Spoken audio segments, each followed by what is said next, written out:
The room was thick with tension, the kind you could feel in your chest. High-stakes poker night at the Monarch Lounge wasn't just a game. It was where egos clashed, reputations were built, and fortunes flipped in minutes. The regulars were all there, dressed in tailored suits and confidence, their chips stacked high like trophies. Then she walked in. No flashy entrance, no crowd behind her.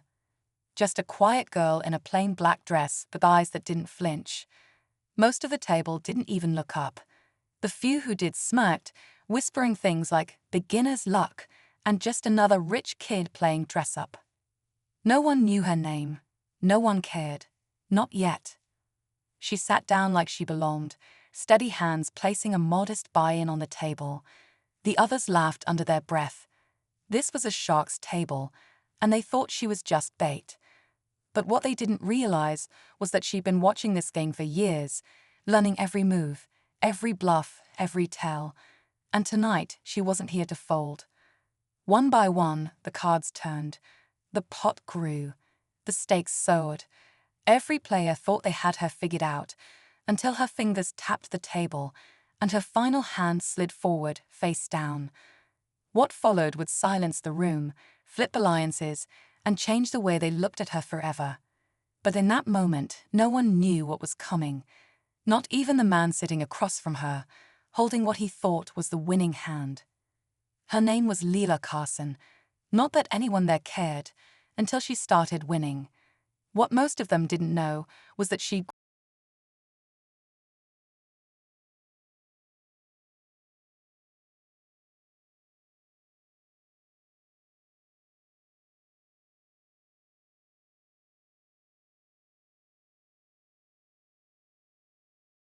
remembered every word. At the Monarch Lounge, no one asked where she came from or why she looked so calm.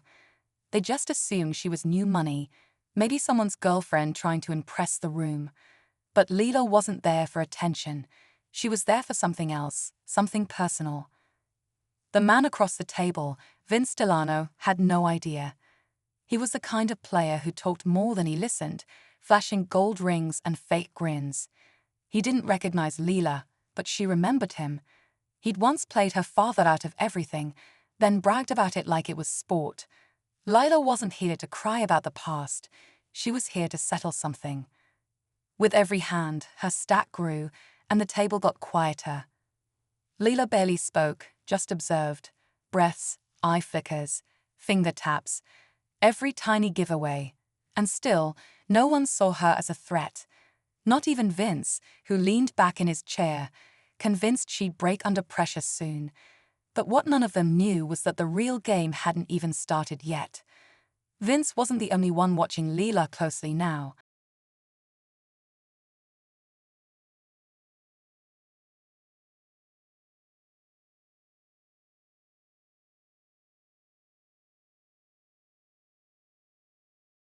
They thought it was luck. But luck doesn't come hand after hand, especially not against seasoned gamblers who built their lives on bluffing and reading the room. Something about her style was too controlled, too familiar. In the corner of the lounge, Marco, an old friend of Leela's father and now a quiet observer, recognized the patterns. Her shuffling rhythm, her patience, even the way she paused before calling a bet. It was like seeing a ghost. Marco leaned forward, wondering if the girl across the table was who he thought she might be, but he didn't say a word, not yet. Meanwhile, Vince's confidence was turning into annoyance. He started raising aggressively, throwing chips like punches. Leela didn't flinch. She matched every move, sometimes folding without hesitation, other times letting the pot build until it made the others sweat. The tension at the table thickened with each turn of the card. Around them the crowd grew, whispering and recording with their phones. Whispers of asterisk, whoa, is she asterisk and asterisk, she's not just lucky asterisk floated through the room. Still, Leela said nothing. Her eyes stayed locked on Vince. He thought this was a game. For her, it was unfinished business, and with every chip she collected, she was one step closer to making him remember why. The final hand was near, and everyone at the Monarch Lounge could feel it. The air had shifted. Vince was no longer smirking, he was sweating. His blazer sat discarded behind him, and his eyes flicked between his cards and Leela, like he was trying to solve a puzzle he hadn't known he was playing. The chip stacks told the story. She'd taken most of his, and the rest of the table had quietly folded out, leaving just the two of them. Heads up. One pot. One truth. Leela glanced at her cards, but didn't give away a single thing. The crowd leaned in, phones raised, their breaths caught in their throats. Marco had quietly moved closer too, arms crossed, heart pounding. He knew now. This wasn't just a random girl on a lucky streak. This was Jack Carson's daughter, returning to the same poker world that had chewed her father up and spat him out. And Vince. He was the one who did the chewing. Vince cracked his knuckles, tossed in a heavy raise. "Let's see what you're really made of," he said, voice thin with forced bravado. Lola simply called. No words, just calm, deliberate. The dealer burned a card and laid out the river. All eyes dropped to the table. There it was. The final card. No one knew what Leela held, but the way she sat, still and unreadable, had everyone on edge. Vince licked his lips, raised again. Hard. The pot ballooned. It was do or die, and she didn't blink. Lola didn't call Vince's bet right away.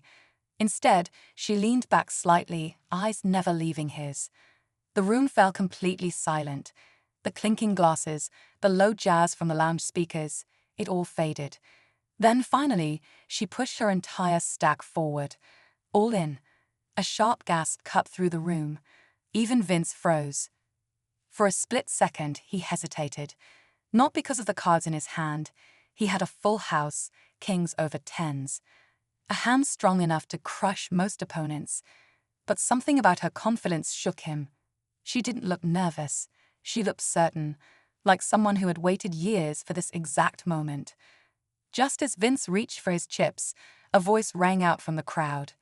"Is that Jack Carson's kid?" Heads turned. Marco stepped forward, locking eyes with Leela. She plays just like he did. The tension cracked into whispers that spread like fire. Vince's face paled. His ego had taken hits before, but this wasn't a stranger anymore. It was a name he thought he'd buried. Leela didn't respond. She let the silence speak. Let the weight of who she was settle into the room. Vince tried to play it cool, sliding his chips in with a shrug. "Let's see it, then." But even before the cards were flipped, something had shifted. This wasn't just a poker game anymore. It was payback, reputation, and legacy all sitting in one pot. And Leela, she had more than just a winning hand. She had a reason. Vince laid his cards down with a dramatic flourish. Full house, kings over tens. The crowd murmured in approval. It was a strong hand, and for a moment he looked like he believed he had won. He leaned back in his chair, forcing a smug smile, trying to reclaim the control he felt slipping away. Leela didn't react. Her fingers moved slowly, almost thoughtfully, as she revealed her hand one card at a time. First the 10 of hearts, then the jack, then the queen. Gasps echoed across the lounge. The king followed. And finally, with the ease of someone placing the last piece of a long-lost puzzle, she set down the ace of hearts. Royal flush. The room erupted.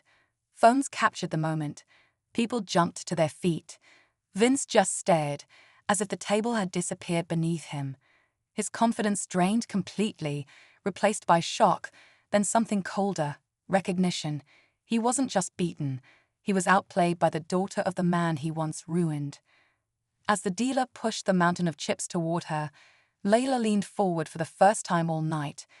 "That one's for my father," she said softly, loud enough only for Vince to hear. His eyes widened, but before he could respond, a man stepped forward from the crowd, a casino manager. "Mr. Delano," he said sharply, holding a security report in his hand, "we need to talk about those marked cards from last week." Leela didn't flinch. She already knew. The win was just the beginning. Vince didn't even argue. The moment the security team approached, the fight left him. He quietly stood up, trying to keep what little pride he had left. The whispers around the room weren't just about his loss anymore. They were about the cheating scandal, the royal flush, and the woman who just flipped the entire high-stakes poker scene on its head. As he was led away, no one looked at him with sympathy. Not this time. Lila remained seated for a moment, letting it all sink in. The chips were in front of her, the crowd buzzing behind her, but it wasn't about the money. It never was.